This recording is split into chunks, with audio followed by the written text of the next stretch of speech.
Hola everyone, this is Teresa Gonzales and welcome to Latinas B2B marketing. This is a business segment that I'm very excited to share with you and that I'll be incorporating more into a lot of business podcasts as well as on the website for Latinas B2B marketing. So what I want to talk about in one of the wheels or the segments in the wheel of marketing is email marketing. A lot of people think that that's boring, it doesn't work, and let me tell you, it has significant value and it is a low cost ROI return in your business. But how do we get people to subscribe? How do we get people engaged? Is really about the products and services that you're offering in your business. But not only that, this is going to give you high returns and brand loyalty. Whether you believe it or not, people are always and constantly opening their email.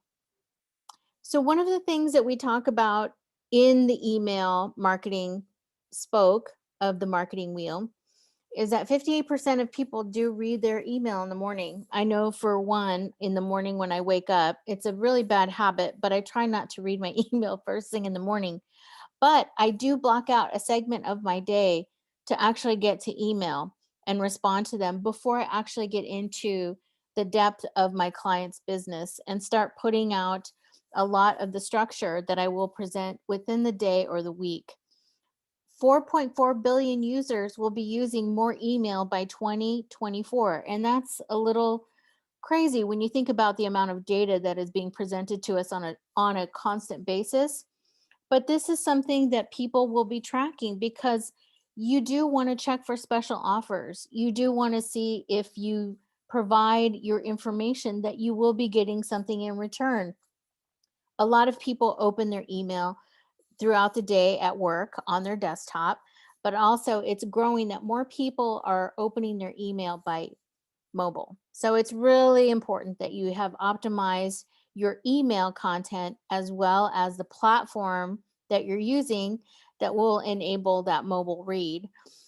There is an 85% higher engagement rate versus social media. What does that mean? Well, you're scrolling on social media. There's only an eyeball kind of it's called an impression. But with email, if they open it and they read your content, that's more beneficial. That actually counts as more engagement than social media, believe it or not. And 93% of email usage is between 24, and actually a new statistic has up to 50. So there's a lot more people that are opening their emails because of business, promotions, and they want to be able to have some kind of incentive to be loyal to your brand. So here's where we get into the meat of why it does matter. Again, I mentioned in the beginning, it's very low cost. Why is it low cost? Because every dollar you spend on a technology platform that you subscribe to for your email database, you almost get a 44% dollar ROI. And what does that mean? That means if you have a product or service that you're offering, that's going to be about the ROI spend. So if you have 1,000 subscribers, you just have to do the calculation to see what your return is based on the amount that you spend for that month. And again, the email reach is between 85% of people going to that actually want to receive your email versus spam. And we're going to get into the no spam policy because that's really important today. And a lot of platforms are requiring that you do have a certain type of format that you follow so that you are not spamming people's inbox. And maybe that's why some of you today are really turned off by email because you feel like people are spamming you. I get that, but they don't understand the process, the engagement, how you build that customer relationship to where they actually want to receive your email. So, people check their email 20 times a day. And if your email's in there, you have built brand loyalty and you have provided value, you've provided something that they want, and they really like to hear what you have to say in your content, they will open that email. And that's higher level of engagement than you do get in social media. So here we go into personalize your emails and no spam. What does that mean? Well, when you ask someone to subscribe for your newsletter or you ask them to subscribe to what you're going to be providing on a either a daily basis or they've joined a webinar that they've signed up for, what you want to do is when you reach out to them, you really want to make that content engaging. So, what does that mean? No spam email. So, if you have a customer service, let's say back end of your business, and you have people calling in to log a support ticket, meaning I have a problem with my product, or I have something that I need to fix that you have provided with me, or I need some help in the solution that I bought from you, that is a perfect opportunity to use a newsletter for them to engage on a content education basis. That's very impactful because then they'll open your email every month, every week, whenever you have that out to that customer base, that segment of your customer base, to learn more knowledge about your products and services. The no spam also is based on that title, and they have to opt in to really receive your email. There's a lot of content to be designed around an email. It's very strategic. So if you think that emails don't matter, they really do. And again, the ROI on an email database and an email list proves a much higher return, and for you to build your business and your brand loyalty through emails. So why customers and consumers subscribe to your email? As I just mentioned, they want to be able to have some value that you have provided to them on a constant basis. Like I said, one example is in the customer service arena. If you have a knowledge base or if there's something that they want to learn, that's a great example to put out a newsletter for them to understand where they can find some resources either through your website or what you're providing. Promotional items and discounts.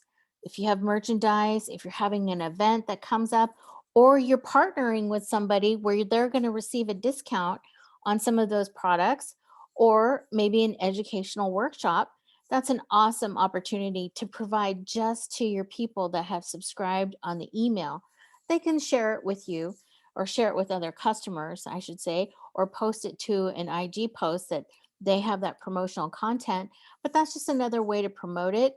But if they're a subscriber to your email, only they get that special discount or they get that special knowledge. And that's kind of a members only type of things that people like sometimes. And you know their name, and you know their previous purchases. So if you have various products that maybe they have purchased from you in the past, maybe you can offer them something else based on their purchasing history. Again, all this is built and developed around brand loyalty, and how you structure that is really important. And it all comes within the marketing wheelhouse, and this is one segment of that wheel. So how do you start? Well, as I was discussing earlier, you want to identify your target audience, and that can be your customers that have purchased specific products from you, or they're in a certain industry that they are, I want to say, they are acquiring services from you. So if you're helping someone in real estate, or you're helping someone in the wellness industry, or you're helping a client build their retail or their confectionery business, you want to be able to provide some content to them that is related to that industry, or what successes you have had with folks in that industry, to give them a thought to consider in their business of how to grow and scale their business. You always want to plan your marketing strategy as well. So, that again is where you become a value added email and someone that wants to engage versus a spammer. I have seen some spams emails come into me like bullets every week, and I unsubscribe. It's really not cool. What you want to do is provide information that's going to be of value. That's really where you have to know your customer and the engagement and how they respond to your previous emails to know if you're spamming them or you're not, and they're seeing value in your email. Determine your unique selling point. What is it that you have to offer? What is the value, again, that they are going to gain from that email? You can send the content out again and repurpose it, because maybe it will come up again that may be a value add. No content is ever dull. You just have to polish it again. So that's why I say create your unique selling point and see what's going to be very helpful and valuable to your customers. Again, this is something to your customers or a prospect that's looking at your information to where you can be helpful to their business. And this is where we're talking about strategy is the creating the compelling content that you can offer within your email. What is that? A white paper, a customer story, a case study. You can again provide them insight into their industry that maybe they don't know about. Help them become thought leaders and be creative in their business by the information you provide in your emails. But one of the things we always have to do, and this is a new law that has come into effect, and a lot of technology platforms do enable this, is you have to ask permission. We always have to ask permission because an email, believe it or not, is something that's very valuable. It has a lot of your privacy attached to it. So that's why we want to be able to give something for what they give us back. And that's a value. We want to create something that is informational, educational, purposeful, but also something that will enhance their business. Email platforms, here we get into technology. And technology, we are going to have on another segment in how this helps you execute a lot of your marketing strategy. But email platforms can be free up to a certain amount of email subscribers. And once you grow past a certain amount, then you get into the monthly subscription. And there's so many of them. So you really have to pick one that will be amenable to your business and how you execute on your marketing strategy. Some of these website content marketing strategy and websites platforms that we're currently using today have a lot of email marketing behind them. They may not be robust for what you want to do, so make sure you do your due diligence in what platform you'd like to use in executing your email strategy. And that's all I really have for today. That's just a short little snippet. And if we can help you in executing that email strategy or understanding more where it fits into your overall marketing goals and strategy for your business, you can reach out to me at Teresa at latinasb2b.com, or you can go to our website and look at the resources we have available at latinasb2b.marketing. Gracias.